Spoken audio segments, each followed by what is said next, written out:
Hey everyone, I'm Aiden. And I'm Blake, and this is our podcast. Today we're going to be arguing back and forth on whether Chris McCandless is a hero or a fool. I personally think he was a fool for going on for a while and going on all those adventures. I disagree. I think he's a hero because he did what he loved most. He even stated that the very basic core to a man's living spirit is his passion for adventure, which I agree with deeply. Men love to explore, let's be honest. Whether it's just going around the woods, your yard, the house, doesn't matter. Chris loved exploring. That was his passion. So he went out and made his passion a reality by going to Alaska. It may have cost him his life, but I think he was happy with his decision.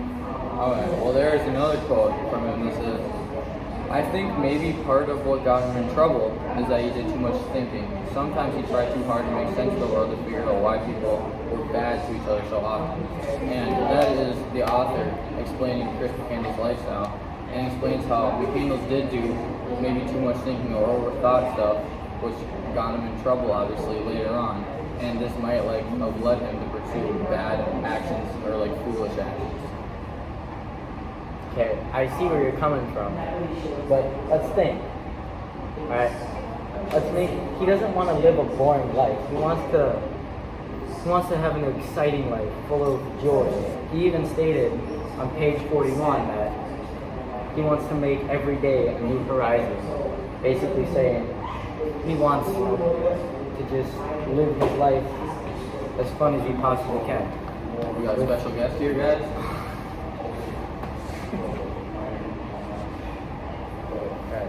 Yeah, with his last photo that he took before he was dying, it showed him smile even though he was dying. He was very skinny. He did kind of put on a face though. I think he might have just put on a face to make it seem like he was happy to people when they There are many possible arguments that could happen. I think he died in peace and that he didn't want to live a bad life. Okay, I do see that, but when Chris, when he sent the letter to Westerberg on page 69, he says, if this adventure proves fatal and you don't hear from me again, I want you to know that you're a great man. Which means Chris, yeah, he might have wanted, this is what he wanted to do, but he knew that there was probably a flaw in the adventure, and he knew they were dangerous and could be fatal. So he was saying his goodbye in advance. That could believe that Chris is a fool for taking on the dangerous adventure. That is very possible. Life is the greatest thing you can have, and he did lose it. But he stated on page 106 that if you have a passion for something and you want it badly enough, you have to go and get it. It's your God-given right to go and get it. He's saying that it might take many risks, and it could be hard to get or even achieve what you want. But in the end, he achieved it by taking risky strides, and he got what he wanted. He was happy. Yeah, I see these are a lot of inspirational quotes to explain what he did, but I just don't know if it's worth it, you know what I'm saying? But so Chris, the quote on page 77 says that I read somewhere how important it is in life to not necessarily to be strong, but to feel strong, to measure yourself at least once. So this is saying that maybe Chris is he just wants to feel strong, and he thinks it's necessary to feel strong in life, when maybe your life is more important than just trying to feel strong, because that's what he wants, that's what his whole goal was, and I just don't think it's worth it, back to my point on what I said earlier. Yeah, that could work. Come back to that? Not really. He stated, page 13, for my reason, the hero part, he stated, I wanted movement and not a calm course of existence. I wanted excitement and danger and the chance to sacrifice myself for my love. I felt myself super discombobulated. Superabundance. Yep, sure. Of energy, which found outlet in your quiet life. Again, back to my point, he didn't want to live a boring life. He wanted to live something with excitement, not to just be someone on the earth, some random guy, someone who stood for something, someone who's remembered, someone who had a great life, basically, just loved every minute of it.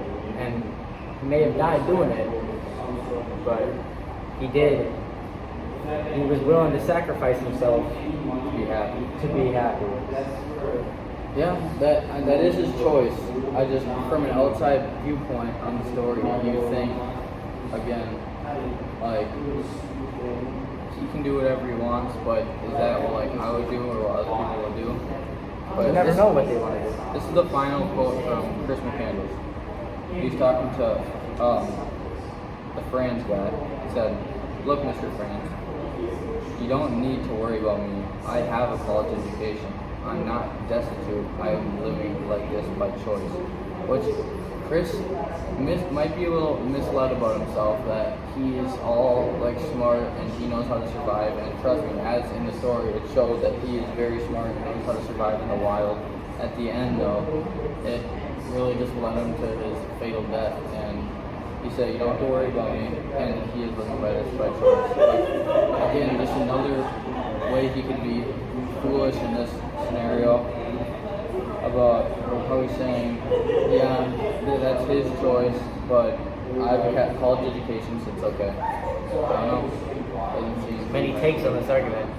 many takes, but I mean, I think we can both agree that he was a hero, but he made a lot of dumb choices. I agree. All right, that was our podcast. Signing off. See you I'm guys later. Aiden. I'm Blake. We'll see you later. Yep. Bye.